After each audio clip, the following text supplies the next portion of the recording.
ready to pass the large amounts of liquid oxygen through the pumps and into the main thrust chambers when we get to engine ignition at T-minus 2 seconds. We don't want to try to run highly chilled liquid oxygen through a warm pump. You would flash that into gas, and running gas through a high-speed pump is not a good thing. So right now, we are waiting for T-minus 7 minutes. That'll start the engine chill. Shortly after that, we will also get the fuel shutdown.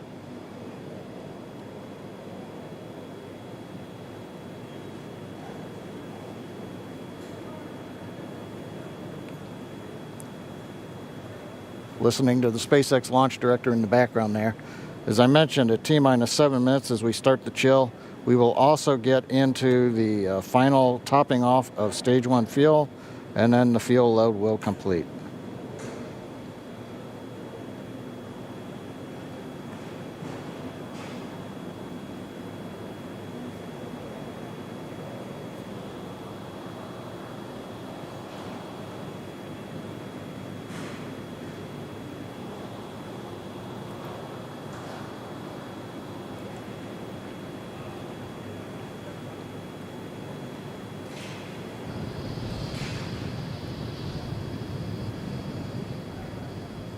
Stage 1 and Stage 2 engine chill has started.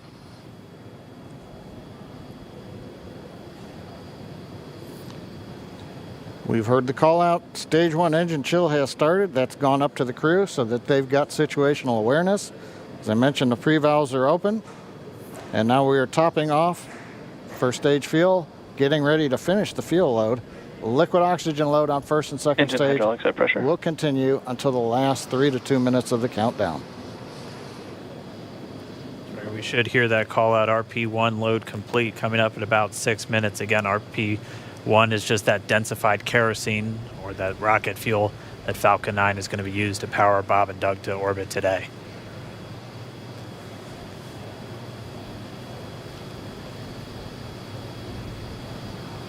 And Stage 1 fuel is closed out.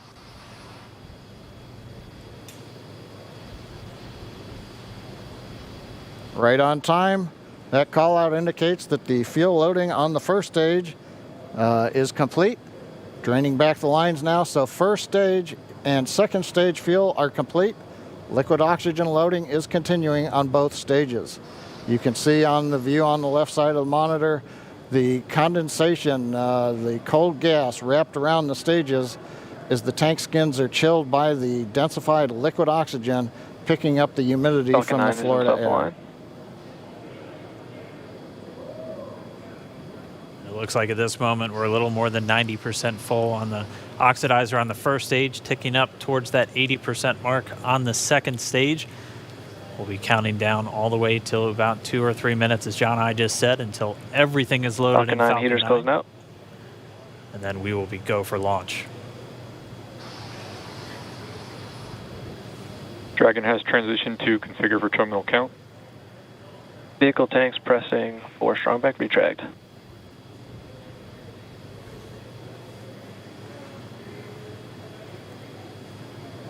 We're pressurizing the Falcon 9 tanks. We're going to open the clamp arm around the second stage and begin to retract the strongback. We'll move back about 2 degrees. That'll get us to the liftoff position. At liftoff, the strongback will then recline about 45 degrees away. Started. Stage 2, RP1 bleed. Launch director called out the strongback retract has started. On the left, you'll see it go back just a couple of degrees. Stage 1, RP1 bleed.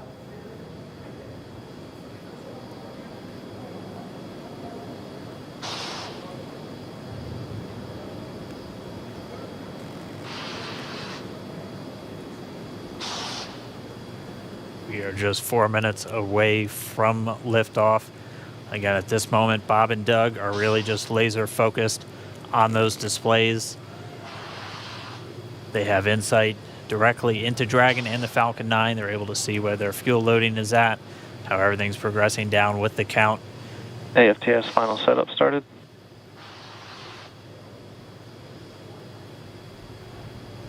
Three and a half minutes from launch. and the Strongback is now reclining away from the Falcon 9.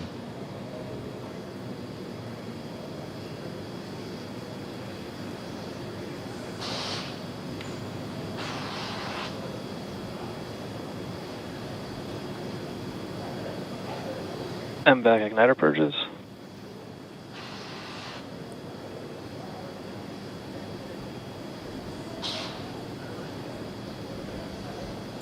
Pogo bleed. Dragon has transitioned to terminal count and is on internal power. Stage 1, LOX load closed out. Okay, we're at T-minus 2 minutes, 42 seconds. Stage 1 LOX load is closed out. Stage 2 will continue to load for about another half a minute or so. Once we get the completion of Stage 2 LOX loading, we have to vent down the line, so you'll see another large white cloud coming off of the Strongback. That'll be normal. That'll happen Vehicle around is transitioning to internal T-minus power. 1 minute and 40 seconds. We're going on internal power now. Just a few seconds away from the Stage 2 LOX load being complete. It's been almost 9 years since we've been in this position. A lot of work done by thousands of people to get to this point. All our eyes focused on 2 now.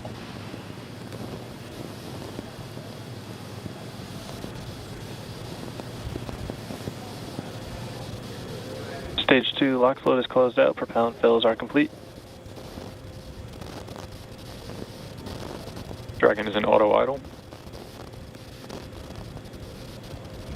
Stage 2 LOX load complete. All fuel, all oxidizer on Falcon 9. 1 minute, 34 seconds to go till launch. Ground gas closeouts is starting.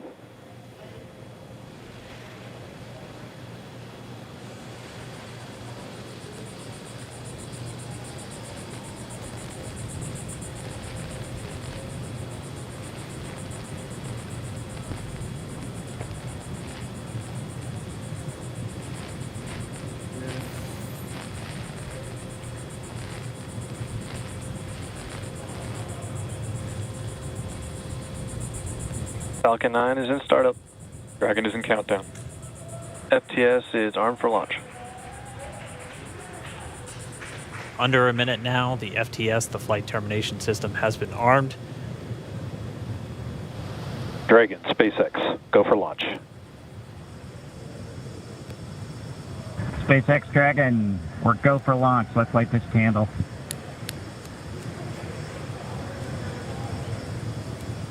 T-minus 30 seconds.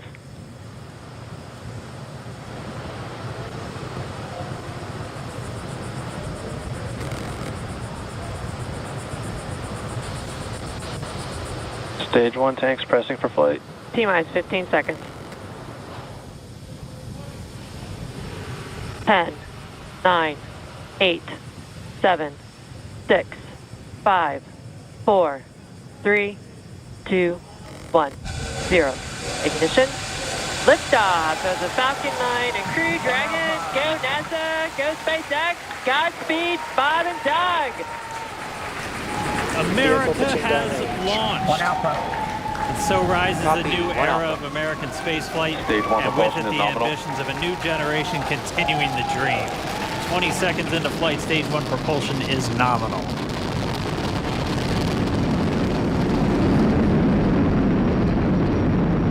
T plus 30 seconds into this historic mission. Flying crew on board Dragon and Falcon 9, and look at them go. Falcon power telemetry nominal. M1D, throttle down. We're throttling down to get ready for the period of maximum dynamic pressure. We're in the throttle bucket. Reports say all systems are go. Vehicle is supersonic. We've exceeded Mach 1 on the Falcon 9. M1D, throttle up. We're throttling Max Q. back up to full power as we're through Bravo. Max Q. Copy, 1 Bravo. And we heard that 1 Bravo call out. That's just the second abort zone that they're in. They'll continue to be on this until until the first stage has done its job and they switch over to the second. At this point, Bob and Doug pulling about 2.3 Gs, 2.3 times the Earth's gravity, already moving at over 1,500 miles per hour. We've heard the call out for MVAC engine chill. That's getting the MVAC engine ready to light. That'll come at about 2:44 into flight. Right now, everything continuing to look good. Next major event coming up is going to be the triple. We'll have main engine cutoff of the 9 first stage engines, stage separation, and then ignition of the second stage engine to continue to carry astronauts into orbit. Coming up in about 20 seconds. M1D throttle down.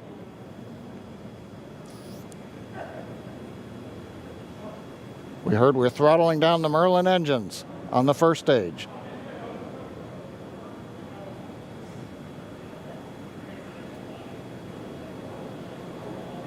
And we have Miko. Miko. 2 Alpha.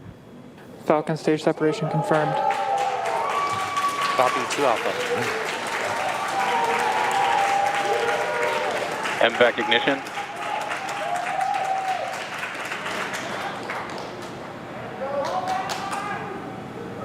All right, we have stage separation confirmed. The first stage beginning its flight back. The second stage being powered by that single Merlin 1D vacuum engine has ignited and is now carrying Bob and Doug into orbit. So they're going to continue under the power of this second Stage 2 stage, propulsion is nominal. which will cut off at SECO, or second engine cut off at about 8 minutes and 44 seconds into today's flight. So a little over 5 minutes to go still on this second stage. You heard the call out to Alpha, so they're now in the longest abort zone that carries them all the way from about North Carolina up the eastern seaboard almost to Canada. Things looking good though, getting good call outs, nominal propulsion on that second stage. Bob and Doug continuing to make their way into orbit.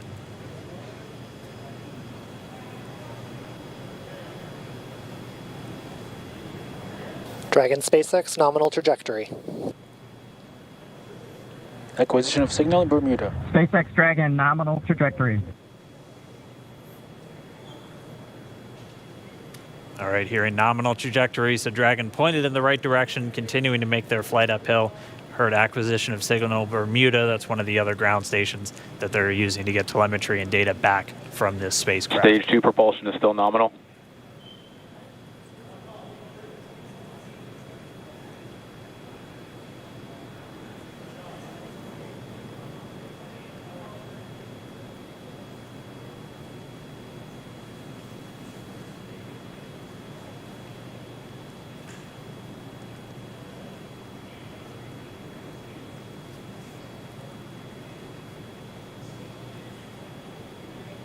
A little over 4 minutes, 40 seconds into the flight. Bob and Doug flying at more than 5,600 miles Dragon per hour. SpaceX nominal trajectory. Already almost 200 miles downrange from the Kennedy Space Center. Nominal trajectory continuing.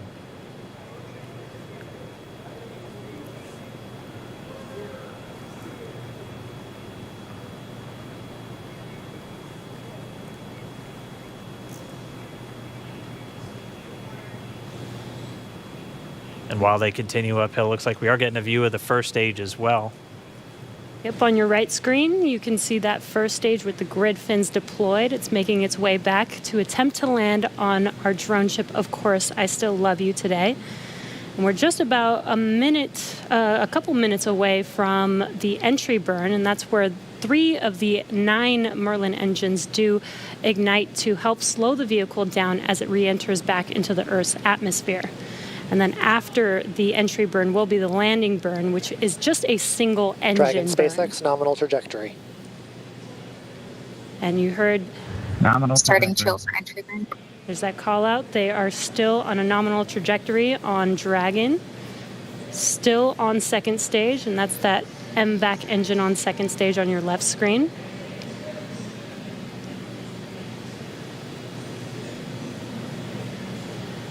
Again, on your right screen is that first stage booster coming back towards our drone ship, Of Course I Still Love You. We're about a minute away from entry burn. Meanwhile, that second stage continuing to power Dragon into orbit. Again, if you're keeping an eye on that timer, that's going to continue to burn until 8 minutes and 44 seconds into flight. So a little over 2 minutes from now, we'll hear the call out SECO. It'll then be a little Stage under, 2 propulsion or a little is still over, good. A little over 3 minutes until Dragon physically separates from the second stage of the Falcon 9 after the upper Dragon stage gets a SpaceX chance. nominal trajectory. Dragon copies, nominal trajectory. Continuing to check in with Bob and Doug as they are on a nominal trajectory. Just about 10 seconds away from that first stage, starting that entry burn on your right screen. We should be able to see that view live. Stage 1 entry burn startup.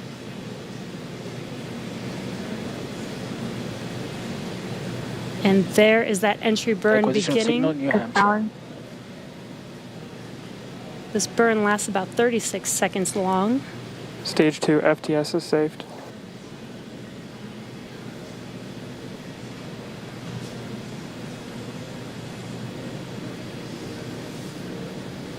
While that entry burn continues, we're just about a minute away from SECO. We'll have a number of events all happen in rapid succession. That'll be the second engine cutoff. Stage 1 We'll entry be burn looking for shutdown. that stage 1 landing burn shortly after. Yeah, actually, just within a few seconds of each other. It's such a cool view on your left screen, seeing Bob and Doug on Dragon. Right now, you can see the displays that they are seeing right now themselves. Terminal guidance. MVAC throttle step. We are coming up 25 seconds or so away from SECO, or second engine cutoff. This is also the point where Bob and Doug are experiencing their highest G-force. We're seeing the counter tick up to right about Stage 1 1.8. entry transonic. Copy, Shannon. You heard Shannon, so that just means they're in their final abort zones. If they were to abort at this point, it would either be an abort to orbit or to land off the coast of Ireland. Standing by for second Stage 1 engine landing cutoff startup. confirmation. MVAC throttle step. MVAC shutdown. Stage 1 landing layer. Confirmation of SECO's second engine cutoff. Now we are waiting for our first stage to make its way to our drone ship. Of course, I still love you. Dragon SpaceX nominal orbital insertion. Did Launch get escape system confirmation is disarmed. nominal Dragon orbital copies, insertion. nominal Stage orbital 1 landing leg insertion. deploy. And what you're seeing on your screen is a live view of our drone ship, where our first stage will be coming down. Looks like we lost that live view, but we'll wait for confirmation of that landing shortly here. Falcon 9 first stage is successfully landed. And aboard there you course can see SLO. on your screen, Falcon 9 has landed. This is the first Falcon 9 to carry Acquisition of signal, humans to Newfoundland. orbit, so very exciting for us. And as you can see on your right screen, Bob and Doug are still making their way to their targeted orbit. M1D to recovery 1. So exciting today. M1D. It doesn't stop. It does not stop. All right, we did hear again that call out, good orbital insertion, so that means Falcon 9 and Dragon right now exactly where they're supposed to be. M1D to FRC on recovery 1. And it's right at about 12 minutes This is FRC. when Can you Dragon will switch over to separate. ECF9? Looks like we saw a 0G indicator floating around there. I know Bob and Doug owe us a little bit about what exactly that is that they brought up with them.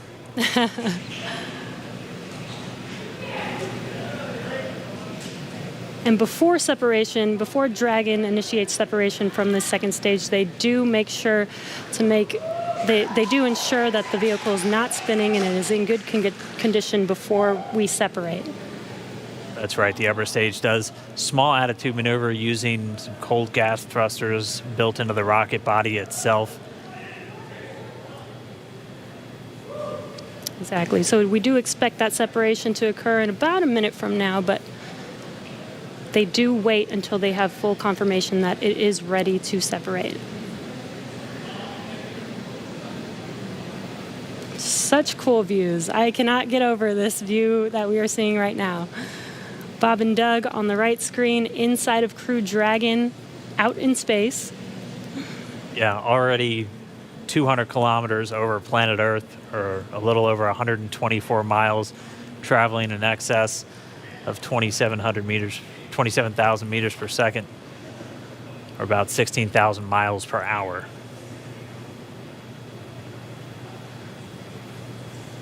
So again, we're just standing by. That separation event should be coming up shortly.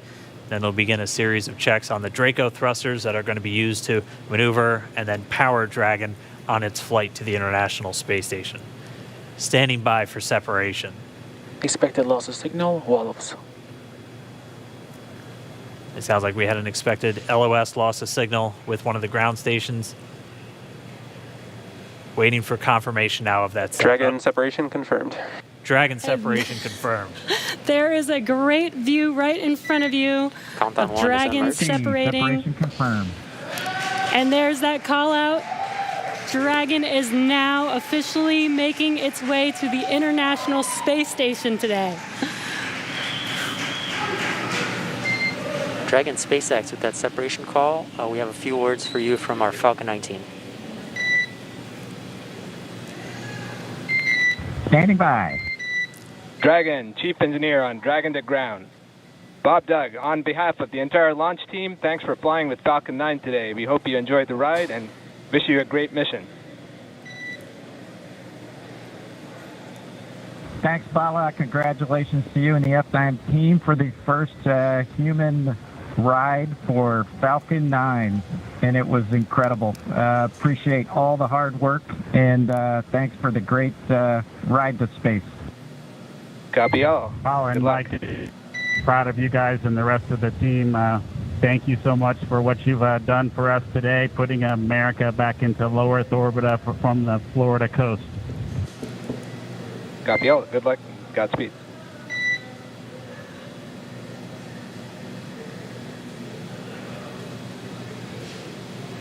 All right, so Bob and Doug are in And Dragon space. SpaceX, we confirm nominal ECLS activation and service section Draco checkouts. Nose cone deploys in progress. Copy all. We're monitoring. The Corps here in Hawthorne giving the crew a heads up that we have confirmation the nose cone is deploying. So again, that nose cone is going to open up a little bit more than 90 degrees, goes up to about, I think, 105 degrees, and that's going to expose the actual docking ring and the hatch that they're going to be going through once they attach to the International Space Station, and also 4 of those Draco thrusters, we call them the forward bulkhead thrusters, that are going to be used for these major phase burns or firings of those thrusters to actually raise their orbit gradually over the coming hours. Also heard good activation of the ECLS, that's the Environmental Control and Life Support System. That's everything controlling their atmosphere, just keeping Dragon a nice, safe, habitable environment where they're going to be living for the next 19 hours until they arrive at the space station. Right, exactly. And Falcon 9's job may be done for today, but the mission is not over. Crew Dragon's job is not done. As you can see, Bob and Doug are still inside Crew Dragon, making their way. It will be a 19-hour trip to the International Space Station before they dock tomorrow morning. And such cool views. I love that we can get these live views here and see and watch what they're doing now that they are in orbit. Yeah, it's incredible to just be looking over their shoulder, to be along for the ride. And we're going to be with them, and we're going to be with all of you the entire way for their journey to the space station. We're going to be covering live throughout. Bob and Doug will obviously have a sleep period where they'll get about 8 hours of sleep a little bit later today before they wake up for all of their final approach. One of the major things we are looking forward to in the next couple of hours is going to be their first turn at the controls. So they're actually going to be using those touchscreen displays to take control and manually pilot Dragon. We'll walk you through what that's going to look like, and assuming we have some good ground station coverage, we'll be able to get views from right inside Dragon, looking over their shoulder as they manipulate the controls at the display. But I mean, we had a smooth ride uphill, both stages of the Falcon 9 doing their job, placing Bob and Doug into orbit. I mean, this is a day, this is a historical day. This is us kicking off that new era of space flight that we've all been talking about and longing for since the space shuttle program came to an end in 2011. Yes. And the weather cooperated. Yes. Second time's a charm. Right. All right, so day for the history books. As you can see, we have lost some live signal there, but the mission still continues, and we're going to send it over to KSC to continue broadcasting live with you Expected loss guys. of signal, Newfoundland. Yeah, Jesse and Dan, we are just in awe over here. When I woke up this morning and looked at the weather forecast, I was like, man, we're going to be back here on Sunday, but we did it. The room cleared out. Everybody was outside watching, and inside the lights were shaking, the cameras were shaking. Lauren came back in with tears in her eyes. This is really amazing. I can't believe it. I saw it with my own eyes. This is, I'm a little bit speechless. Just so grateful that we got them up there, and there's a lot more to go, but I'm so happy they're safe right now. I'm just so happy. Yeah. Leland, you were talking about it. It's amazing what we can do when we work together. Yes, American astronauts on an American rocket from American soil, showing you what Americans can do when we come together as a team and blast Doug and Bob off to the cosmos. This is what it's all about, and their families and everyone is working together to take them up to space safely. So I don't know what to say. That rocket fuel is still in my veins, and I want to go get on the rocket. Well, it's too late now. Maybe the next one. I know. But we want to go over to Daryl at OSB2. He's there with the administrator, who hopefully has more words than we do, because we're still kind of speechless. Daryl? Pretty incredible here, Marie, at the Operations Support Building, where a chorus of applause has been happening from the beginning of launch and throughout the various stages. Some very special guests were here to watch it. That includes President Donald Trump, Vice President Mike Pence, and NASA Administrator Jim Bridenstine, who joins me now. And you were with the President and the Vice President. America's back, launching human astronauts again. Tell me how you feel about that, and tell me about the President watching the launch and what happened there. So this has been a long time coming. It's been 9 years since we've launched American astronauts on American rockets from American soil, and now it's done. We have done it. It's been way too long. I want to give a lot of credit to Charlie Bolden. He was my predecessor as the NASA administrator. He fought hard for this program at a time when it didn't get any support in Congress. We now have an administration that is fully supportive of our spaceflight initiatives, not just on the exploration, discovery, going to the moon, onto Mars, but also from a Space Force perspective. Our budgets are going up, things are strong, and today was just just an amazing day. You know, one of the things the President did right out of the gate when he became President is he created what's called the National Space Council, and he put the Vice President as chairman of the National Space Council. And on that National Space Council, you've got the Secretary of Defense and the Secretary of State and the Secretary of Commerce, the Secretary of Transportation, the Secretary of Education, the Chairman of the Joint Chiefs, all of these different amazing individuals that deal with space day in and day out. A lot of people don't realize how many parts of the federal government deal with space. And the Vice President invited those members of the National Space Council here as well. So we just had, and then we had members of Congress, bipartisan members of Congress, Republicans and Democrats, who have been involved in supporting this program you know, for a long time now. So I'll just tell you, I'm breathing a sigh of relief. But I will also tell you, I am not going to celebrate until Bob and Doug are home safely. Tomorrow, they're going to dock to the International Space Station. Tonight, I'm heading to Houston to be at the Johnson Space Center when that happens. So it's a bit of a relief. The nose cone is now open. It's now deployed, which means that you know, now we're going to go into some burns. We're going to have some phasing burns. We're going to have some you know, boosting burns, and we're going to get as much as we can in alignment with the International Space Station as early as possible here. But also, I know it's hard, but you know, the big thing that we need to do now is we got to get Bob and Doug, who have now gone through this exercise twice. They need to get some rest. But I can guarantee you there will be no rest for a good amount of time while they're up there in orbit. And they are certainly on their way, and a lot of people joining us for this entire celebration and